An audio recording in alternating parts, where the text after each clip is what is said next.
Hello, നമസ്കാരം. ദേവലോകം ചാനലിലേക്ക് എല്ലാവർക്കും സ്വാഗതം. എല്ലാവരും ഹാപ്പി ആയിട്ടിരിക്കുന്നു എന്ന് വിചാരിക്കുന്നു. ഞാനും ഇവിടെ സുഖമായിട്ടിരിക്കുന്നു. വളരെ സന്തോഷമായിട്ട് തന്നെ പോയിക്കൊണ്ടിരിക്കുന്നു.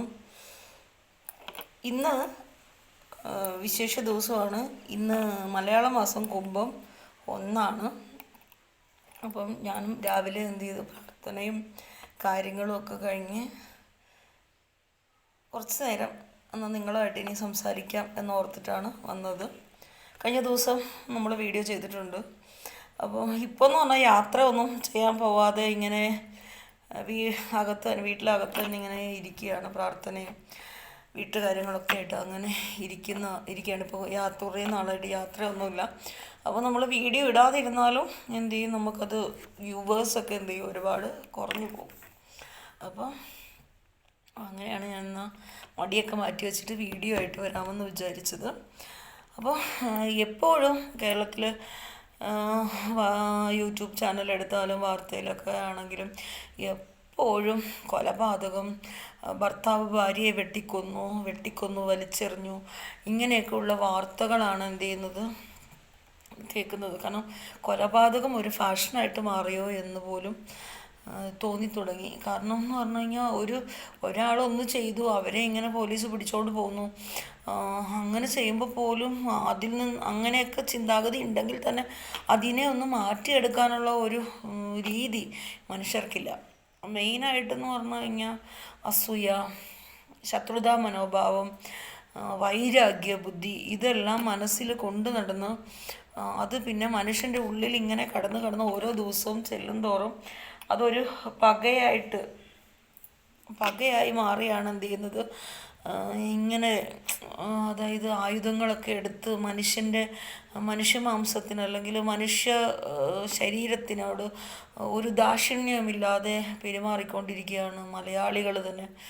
കേരളത്തിൻ്റെ സ്വന്തം നാട്, ദൈവത്തിൻ്റെ നാട് എന്നറിയുന്ന സ്വന്തം നാട്ടിലാണ് ഇതെല്ലാം സംഭവിക്കുന്നത്. ഒരു ക്രമസമാധാനമില്ല, ആരും ഇതിനൊരു ബോധവൽക്കരണം കൊടുക്കുന്നില്ല. അല്ലെങ്കിൽ മനുഷ്യനെ അതായത് ഒരു മനുഷ്യൻ്റെ ഹൃദയത്തിനകത്ത് അനേകം മുറിവുകൾ ഇങ്ങനെ കൂടി വരുമ്പോഴാണ് അത് വലിയ മുറിവായി തീർന്നു അതൊക്കെ ഇങ്ങനെ കൊലപാതകങ്ങളിലേക്കൊക്കെ എന്ത് ചെയ്യുന്നത്, ചെന്ന് ചേരുന്നത്. അപ്പോൾ അതിനൊക്കെ തന്നെയാണ് എന്ത് ചെയ്യുന്നത്, നമ്മൾ രാവിലെ എണീക്കുക, കുളിക്കുക. നമുക്ക് ടെൻഷൻ ഇല്ലാത്തവർ ആരും തന്നെ ഉണ്ടാവത്തില്ല. എല്ലാവർക്കും ടെൻഷനുണ്ട്. എല്ലാവർക്കും എന്ന് പറഞ്ഞാൽ എല്ലാവരും അധ്വാനിക്കണം. എല്ലാവർക്കും അതിൻ്റെതായ ഓട്ടങ്ങളിൽ മാത്രമാണ് നമുക്ക് ഈ ലോകത്തിൽ ജീവിക്കാൻ പറ്റത്തുള്ളൂ. അപ്പോൾ നമ്മൾ എന്ത് ചെയ്യണം, രാവിലെ എണീറ്റ് നമ്മൾ കുളിച്ച് നമ്മുടെ പൂജാ റൂമിൽ വന്ന് നമ്മൾ വിളക്കൊക്കെ കത്തിച്ച്, അല്ലെങ്കിൽ നമ്മൾ അമ്പലങ്ങളിൽ പോയി നമ്മൾ അതിനെയെല്ലാം ദൈവത്തിന് കുറച്ചൊക്കെ കാരണം നമുക്ക് ജന്മം തന്നിരിക്കുന്ന, നമ്മൾ ഈ ഭൂമിയിലേക്ക് ഏകനായി വരുന്നത് ജന്മം തന്നിരിക്കുന്ന ഒരു പ്രപഞ്ചമുണ്ട്, അല്ലെങ്കിൽ നമുക്ക് ജന്മം തന്നിരിക്കുന്ന ഒരു ഈശ്വരനുണ്ട്. അതൊക്കെ മനസ്സിലാക്കി നമ്മൾ എന്ത് ചെയ്യുക, മുന്നോട്ട് പോകാനായിട്ട് ശ്രമിക്കുക.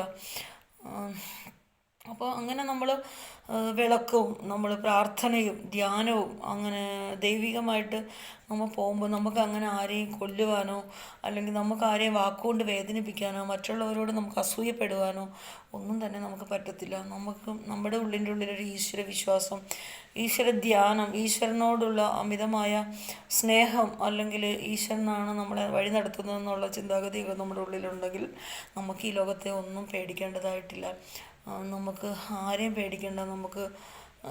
നമ്മൾ വളരെ പോസിറ്റീവായിട്ട് തന്നെ നമ്മൾ മുന്നോട്ട് പോകും. നമുക്ക് നെഗറ്റീവായിട്ടിരിക്കുന്ന കാര്യങ്ങളൊന്നും നമ്മളിൽ വന്നു ചേരത്തില്ല. ഇപ്പം ഭാര്യ പോസിറ്റീവായിട്ടിരിക്കുന്നു, ഭർത്താവ് നെഗറ്റീവായിട്ടിരിക്കുമ്പോൾ തന്നെ അതിൽ നിന്നെല്ലാം നമുക്ക് എന്ത് ചെയ്യാൻ പറ്റും, രക്ഷപ്പെടാനുള്ള മാർഗം സർവേശ്വരൻ നമുക്ക് എന്ത് ചെയ്യും, ഒരുക്കിത്തരും.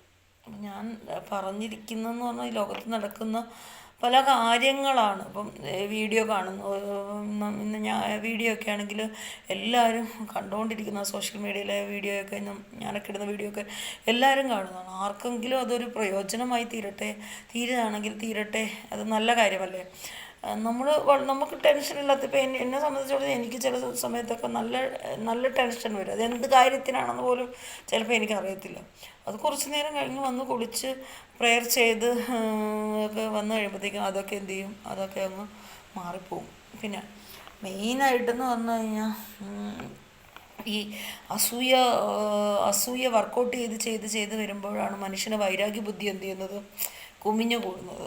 അപ്പോൾ ഒരു മനുഷ്യരോട് ഇപ്പോൾ ഒരു നല്ല ഡ്രസ്സ് ഇട്ടിട്ട് പോയാൽ, ഒരു നല്ല വാഹനം മേടിച്ചാൽ, നല്ല വീട് വെക്കുമ്പോൾ അങ്ങനെയൊക്കെ എന്ത് ചെയ്യാണ്, ഇങ്ങനെ അസൂയ, ഇപ്പോൾ കണ്ണേറ് പറ്റുക എന്നൊക്കെ പറയത്തില്ലേ.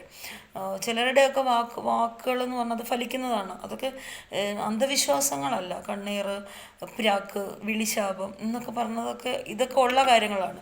ചിലരൊക്കെ പറഞ്ഞു കഴിഞ്ഞാൽ അത് ചെയ്യണമെന്നില്ല, അത് ഫലിക്കും. അപ്പോൾ അങ്ങനെയൊക്കെ എന്ത് ചെയ്യുക, നിങ്ങൾ കഴിയുന്നത് ഇങ്ങനെയുള്ള കാര്യങ്ങളിൽ നിന്നൊക്കെ ഒഴിഞ്ഞ് മാറാനായിട്ട് ശ്രമിക്കുക. പിന്നെ അതേപോലെ തന്നെയാണ് ഈ അസൂയ മൂത്ത് ശത്രുതാ മനോഭാവം ആയിക്കഴിയുമ്പോഴാണ് ഈ കൂടോത്രത്തിൻ്റെ പ്രവണതയിലേക്ക് പോയി ഒരു മനുഷ്യനെ തകർക്കുവാനുള്ള പല കാര്യങ്ങൾ ചെയ്തു കൂട്ടുന്നത്.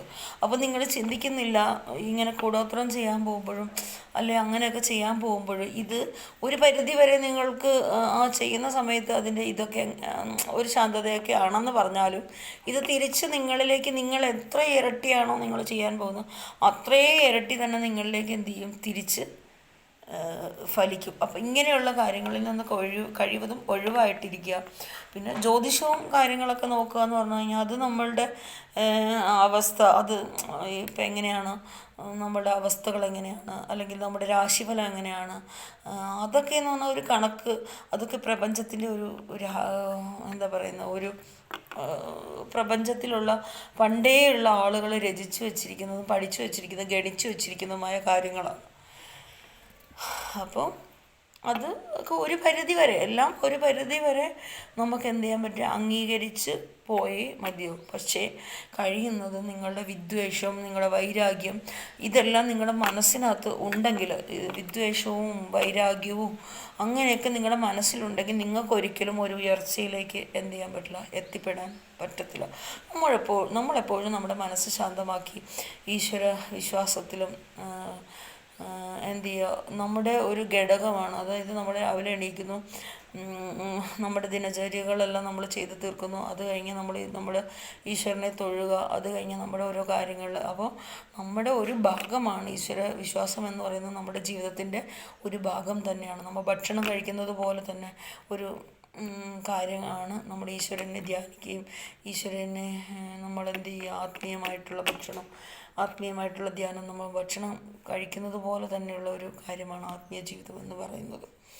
അപ്പം എന്ത് ചെയ്യുക, നിങ്ങളുടെ ലൈഫിലൊക്കെ ഒരുപാട് പ്രശ്നങ്ങളുണ്ടാവും. ചിലപ്പോൾ കടങ്ങളായിരിക്കാം, ചിലപ്പോൾ കുടുംബത്തിൽ സമാധാനമായ ഇല്ലായിരിക്കും, നിങ്ങളുടെ വ്യക്തിപരമായ ജീവിതത്തിൽ നിങ്ങൾക്ക് സമാധാനം ഇല്ലെങ്കിലൊക്കെ നിങ്ങൾ എന്ത് ചെയ്യുക, നിങ്ങൾ മറ്റാരെയും കാണിക്കേണ്ട, നിങ്ങൾ വിളക്ക് കത്തിച്ചില്ലെങ്കിൽ നിങ്ങൾ കുളിച്ച് നിങ്ങൾ ഏത് ദൈവത്തിനെയാണോ വിശ്വസിക്കുന്നത് ആ ദൈവത്തിനെ ഒന്ന് ഇങ്ങനെ കൈയെടുത്ത് ധ്യാനിച്ചാൽ തന്നെ അതൊരു പ്രാർത്ഥനയാണ്. മനസ്സിലായി?